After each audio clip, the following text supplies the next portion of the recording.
Welcome back to the Unofficial Pregame Show. I'm Hannah. That's Leanna. We are the Unofficial Bighorns Girls podcast. We are Unofficialbighorns.com. That's where we are. Welcome back to the second in a doubleheader game against the Yellowstone Quake. Last night was a slaughter. It was. It was very southeast. Yeah, it was very southeast of them. I know we needed a big win. And I'm glad we had a big win. However, I kind of started feeling bad. Yeah, so you could tell our players did too, because by like goal 9, the celebrations definitely like. And then the crowd also. And then there was a hat trick, and then. And the hat trick, even like the audience was like 5 hats. Also, congratulations on your hattie, Brayden. Yes, well done. That's beautiful. We love those. Beautiful. Yeah. I've got last night's score sheet in front of me. Yeah. Now, if you were watching the game last night, go back and look at Game Center again. I know that a lot of the goals, well, one of the goals and a lot of the assists have changed, and they've been reassigned to the correct players. I think there was a mix-up in the off-ice stuff and whatnot. So if you're curious, officially, who got the assists and whatnot. And if you follow the Unofficial Bighorns Instagram and you saw all of the goals and assists listed, most of them aren't right, but that was not my fault, okay? I just post them as they go, and if they change them at the end of the game, well... They do get changed at the end of the game. So we had 13 goals to their 1. Yeah. So thank you, Quake, very much. And we had 72 shots on goal to their 17. So it was truly a slaughter, a real trouncing. Yeah. And it did feel good to win big, like we needed really it. big. I think it was good for morale. Yeah, it was good even for the talking to the boys and seeing the boys, they were just on cloud 9. Whether it was Quake or not, like we needed that win. So I'm glad we had it. Yeah, it was a little, I don't know. Thanks for doing us that solid, Quake. Yeah, tonight. So round 2 tonight. I know, it's one of those, it's like another big win, but it's like, But I almost feel bad, yeah. But, you know, well, and if you guys watch the show at all, you know that we are Quake's second biggest fans. Yes, still are. They are great dudes, class act. Honestly, I love when they're on our ice because they really kind of embody the game of hockey. And so, mad respect to the Quake for showing up, playing your hardest, and letting us slaughter you on the ice. They did that. They did that. However, there was a couple points in last night's game where I was like, oh my gosh, they were getting a little feisty. It got a little spicy. And I turned to you and I said, you know, what did I say? I'm like, Quake is like Butte in Wyoming. Oh yeah, Wyoming's Butte. Yeah, every hockey state needs a Butte. Yes. And they're kind of turning into Butte. They were spicy, and well, I don't blame them. They're frustrated. I get it. Yeah, and it's got to be hard to be on the receiving end of that. But on the other hand, they played a great game of hockey. Like they did. They put on a good show. It looked like they played really hard. They played to the very last second. Yeah. Mad respect there. So other games last night, the Wild beat the Sabres 4-3. What is up with this? Like, I know, right? The Sabres whomped some excellent teams in the showcase, and then the Wild beats them. What? Well, yeah, because they were at number 5 in our division. They were playing number 1 and 2 teams in the showcase. And winning. Yes. And then the Hawks beat the Ice Puppies 7-2, and they're playing again tonight. And looking forward, because we said last night that we were going to look forward. Yes. What we want to happen tonight is for the Bozeman to beat the Hawks, which may or may not happen. And that's more on the may not to say. But yeah, we don't want the Ice Puppies to do anything good, except for this very reason. Yeah, but it will benefit us in the long run. So if Bozeman beats the Hawks and Butte beats Great Falls, then we're going to take second place in the division and close the gap between us and the Hawks by 2 points. Yeah. So, I mean, do we think it's going to happen? I mean, Butte can beat Great Falls, I think. Yes, can the Ice Puppies beat the Hawks? I'm really hoping. I hope, but I think optimistically, the most I can really hope for is an overtime loss for the Ice Dogs. Yeah. And they can take one of the points, but realistically, I don't know how that's going to happen. So we may or may not take second place in the division this weekend. No. Likely not, but mathematically possible. It is. So, so that's what we're looking at in the future for tonight. Then the other thing we were going to bring up, what were we going to do next, this or the AI? Oh, so I just want you to know that my co-host is absolutely brilliant. She went on AI and was asking about, right? She was asking about our league and our team, and I have some screenshots here I want to share with you. So first thing I want to mention, key players to watch in the NA3HL. First of all is the goalie from Long Beach Sharks, Will Zinnan. Don't know who he is, whatever.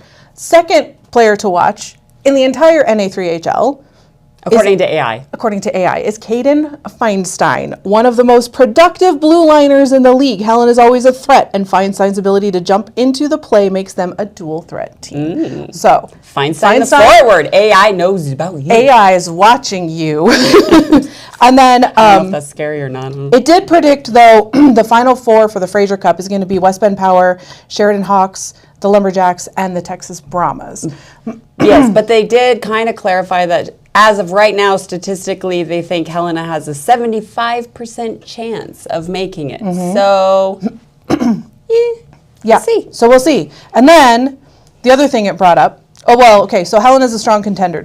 The Frontier Power Factor, there you go. The Frontier division is widely considered to be the most competitive in the NA3. Teams that survive the division's playoffs survive. I love that word. I'm like it's the Hunger Games. Okay? Often arrive at the Fraser Cup battle-hardened and ready for high-intensity games. Now, the other thing that we noticed about the Nationals, the Fraser Cup competition, the prediction, is nowhere were the Drillers or the Roadrunners mentioned, despite their first and second place standings, or second and third now. Yeah, AI did not mention them or any of their players. I thought that was really interesting and insightful. So yeah, they went on and on about West Bend, which, but why not the Drillers and the Roadrunners? Well, AI knows stuff, yes. And then the last thing that we found out from AI, fantastic. and this is really fantastic. Like, it just tickles my bones. Like, I love this. The Austin Eaker factor. Who knew there was one? Who knew? Gemini AI loves you. Eeks. Like, they love you. So the Bighorn success almost entirely mirrors the performance of Austin Eaker. He is currently one of the top scorers in the entire league. When he's on the ice, Helena's power play operates at a league-leading efficiency. Brilliant. If he stays healthy, Helena's chances of winning the division increase significantly. So no pressure, Eeks. So the Austin Eaker factor, I feel like we should put that on a t-shirt. The Austin Eaker factor. That's a great idea. Huh? Yeah. Yeah, but AI basically said our success rides on Eaker. Yeah. I don't know or that it mirrors him anyway. Yeah, so I don't know. We are watching you, Eaker, no pressure. I know, but they must know some things that we don't. They have all the stats and all the info, and they put those things together, and it's all on you.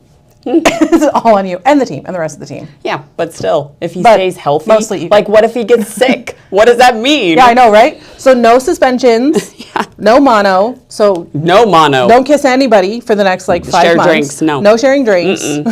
No flu, no nothing. Nothing. If Austin Eaker stays healthy, AI says we have a good chance at taking the division. Yeah. So there's that. And the last thing I was going to talk about last night too is our fan culture never disappoints. Never disappoints. I got a picture from a friend of mine sitting in Gen Pop at the end of the rink there. She sent me a picture of the Apple people. Yes. So I think our cameraman can plug in a picture here. So you can see these people are dressed up as apples. Yeah. For the celebration of Appleman. And honestly, we talked to Appleman some, and we know that he absolutely adores the attention. It's for sure. One of the best things about coming back to Helena. I know. Is coming back to displays like that. And also, I find it to be hilarious, and it is great. Generally, a wonderful part of this whole ecosystem of the Helena Bighorns. I know. We'll wear our Appleman jerseys. We had shirts made that had shirts. The bat signal with Appleman on it. Yeah. We thought we were going. We thought we were fangirling. Awesome. They came full on dressed as apples and had shirts made. I love it. I think it's great. It's awesome. I love it. I love it. More of Anyway, that, please. Yeah, more of that. Definitely more. So I'm curious to see what we're going to see in the stands tonight. I don't know. I know. I just like looked up from our special little sitting spot, and I just saw a corner of red, and I was like, "Oh, that must be them." Oh yeah, that's the Apple people. That's the Apple people. I and love it. and we've decided to call ourselves Apple fans. Yeah, we're the Apple fans. We're the Apple fans for Apple Man. But unfortunately, for the Apple people and the Apple fans, you will not see him in the net. Probably not tonight. Well, not starting tonight. But if Quake plays the same, I don't think that our starter will need a backup. So we'll see. I don't know. So Drew Blake will be in the net tonight. Appleman is his, what's the word? Backup. Backup. That's, didn't I just say that? I don't know. you did. It just left instantly, obviously. So tonight, I'm pretty sure we will see the same guys on the ice. Yeah. We'll see. For forwards, we have Blake Chapman, Austin Eaker. Hey. Watching you, buddy. Chase Berg, Lincoln Kearney, Cade Perea, Braden Davis. Our Hattie man. Ty Shell. Who almost got a Hattie last night. Ty Shell almost did, yeah. Boys, I want you to rally up and get Ty his first junior league hat trick. Yeah. Do it. Do it. Cal Kellenberg, Cameron Kimmerly, Fisher Nicolette, Jeffrey Hirschberger, Clint Isaacson, and Casey Barito. I do love Isaacson. I do. I do. I adore him. I do. And he's so fast. Okay, He's anyways, so fast. that's so fast. Defense, Mason Smith, Caden Feinstein. The brick wall. AI's watching you too, buddy. Joe Viox, Mason Blair, Maddox Hale, Warren Reeser, and then, like I said, the two goalies, Appleman and Blake. Blake is in. Blake's starting, yep. And the same starting lineup as last night. That'll be Chapman, Eakerberg, Mason Smith, Caden Feinstein. Yeah. And I did Blake. want to say, last night we were talking about Maddox Hale coming back and maybe not playing as much because he got quite a few points last night. Yeah, and he was in a lot and was. aggressive. And so I guess they're not worried about it. We shouldn't be worried about it. All is well. Yep. So we are going to talk about some of the stats between us and the Yellowstone. We looked up our power play and penalty kill stats. Yeah. So the last couple of years, the Bighorns have been like The penalty kill team. Yeah. We aren't at the moment. No, not at all. Our power play is pretty sick. So our power play percentage is 29.89%. That gives us 6th in the league. Crazy good. A penalty kill percentage is 78.87%, which gives us 24th. That's mid. Power play goals, we have 26, which is 6th That is in a the lot. division.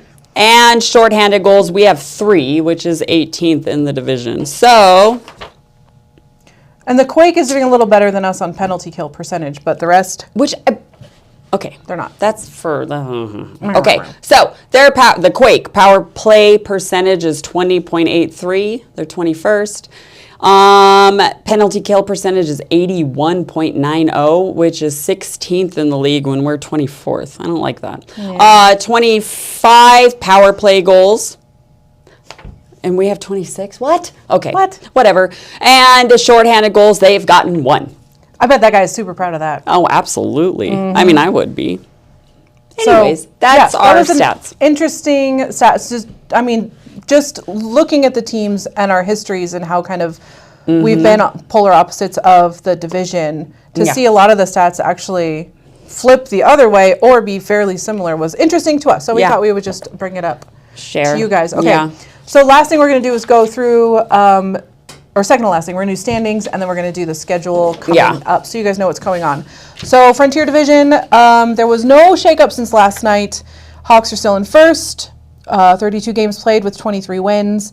Then is Great Falls with 30 games played, 18 wins. Then we are in third with 29 games and 18 wins. Yes, which we can catch up to the Americans pretty We are, basically nipping at their heels. So we need them to lose. So we do need them to lose. They're Come on, playing Butte. what? Butte? Yeah. Do your Butte magic. Do the thing. Do the thing that you do, I however never you do cheer it. for Butte. No, I never never. cheer for Butte. But I I'm don't kind like of hoping that they do win tonight. And then because we're playing the Quake are in seventh with 30 games played and 8 whole wins. Yeah. which is actually a really good season for them. Yeah, So comparatively. far. And it's early still. I mean, I know we said early in the season that the standings and stuff don't mean much this early in the season. We're like, what, a third of the way through the season? Yeah. Almost half. And so it is still technically early season stats. For sure. And they're actually, I mean, comparing it to the last 2 years, the Quake are doing quite a bit better. Well. And I did ask AI the possibility of the Quake making it to the playoffs, and they said it's unlikely. I believe they said it was mathematically possible, but improbable. Yeah, pretty much. They said they have to win 60 to 70% of every single game and hope that Gillette and Bozeman bomb out. I mean, could happen. It could happen. We're rooting for you, Quake, just not tonight. Yep. We are now 11th in the national standings. We jumped ahead the New Hampshire Junior Mountain Kings. Yeah. We have the same amount of games played. We have won 2 more games than them, but they have more overtime wins and shootout wins. So they got points, whatever. So coming up on the schedule, we have, as we get organized here. Yep. This is our last home game for I feel like we just came back. I know, right?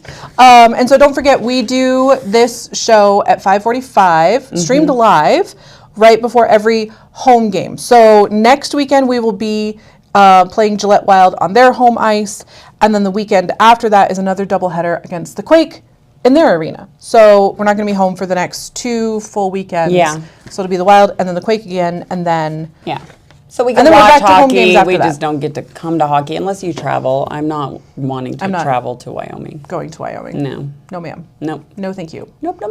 So we will watch on All TV. Hope it works. Yeah, and Sometimes make sure that you guys subscribe to SteeTV on YouTube.